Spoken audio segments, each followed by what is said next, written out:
सभी मनुष्य संसार में एक जैसे होते हैं, लेकिन सबके चरित्र अलग अलग होते हैं और हमारा चरित्र ही निर्भर करता है कि हम उन्नति के मार्ग पर हैं या अवनति के मार्ग पर।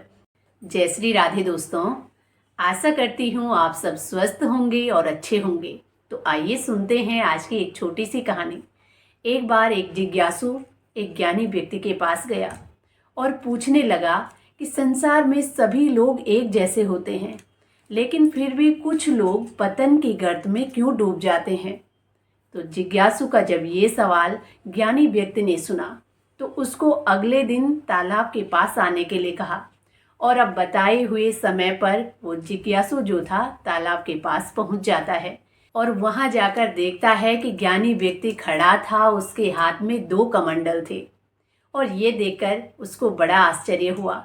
अब ज्ञानी व्यक्ति ने उस जिज्ञासु को दोनों कमंडल दिखाए, एक तो ठीक था और एक के नीचे से छेद था। अब ज्ञानी व्यक्ति ने एक कमंडल लिया और तालाब के पानी में फेंक दिया, वो पानी में तैरने लगा। दूसरा लिया और वो भी तालाब के पानी में फेंक दिया, लेकिन वो थोड़ी देर तो तैरता है और धीरे धीरे उसमें छेद होने के कारण पानी अंदर घुस जाता है और जब उसमें भारीपन होता है तो वो उस तालाब में डूब जाता है और वहीं विलीन हो जाता है। इसके बाद ज्ञानी व्यक्ति ने उस जिज्ञासु से पूछा कि बताओ, दोनों कमंडल तो एक जैसे थे, लेकिन दोनों की दशा अलग अलग क्यों हुई।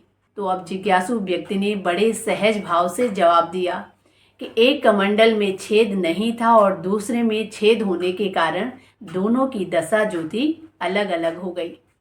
इस पर अब ज्ञानी व्यक्ति ने कहा कि इसकी तुलना अगर मनुष्य से करो तो तुम्हें समझ में आएगा कि मनुष्य में भी दोष रूपी अनेक छिद्र होते हैं और उन्हीं छिद्रों से उसके अंदर दुष्प्रवृत्तियों का प्रवेश होता है और उन दुष्प्रवृत्तियों के कारण ही उसका पतन होना शुरू हो जाता है।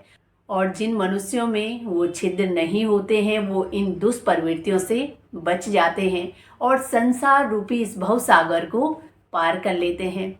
सभी मनुष्य संसार में एक जैसे होते हैं, लेकिन सबके चरित्र अलग अलग होते हैं और हमारा चरित्र ही निर्भर करता है कि हम उन्नति के मार्ग पर हैं या अवनति के मार्ग पर। तो दोस्तों, ये थी आज की एक छोटी सी कहानी। आशा करती हूँ आप सबको भी पसंद आएगी। कहानी पसंद आए तो प्लीज़ चैनल को लाइक, शेयर एंड सब्सक्राइब जरूर करें। मिलते हैं एक और कहानी के साथ, तब तक के लिए जय श्री राधे, जय श्री कृष्णा।